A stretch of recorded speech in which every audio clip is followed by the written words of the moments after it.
হুজুর জান্নাতের ভেতরে আবার শপিং মল থাকবে কেমনে? প্রশ্ন আসতে পারে না?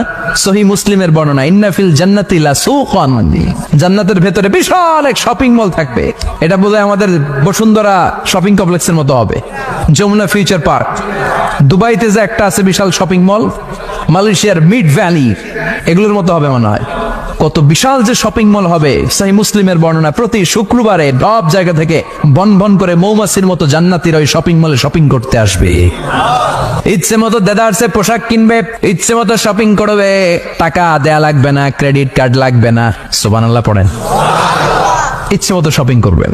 দুনিয়াতে একটু কষ্ট করে হালাল উপার্জন করে খেয়ে যান। আল কানাআতু মিনাল ইসলাম, অল্পে খেয়ে তুষ্ট থাকার, আল্লাহ শুকরিয়া করা, এটার নামই ইসলাম। অল্প খাও, অল্প পড়ো, অল্প জমাও, অল্পের ভেতরে বরকত ঢুকাই দিছে কে? অনেকে দেখবেন অনেক খাই খাই নাই নাই করে, এটা যাদের স্বভাব তাদের কখনো বরকত হয় না। অল্প খাবেন, অল্প পড়বেন, আর হালালের সাথে সম্পর্ক করবেন।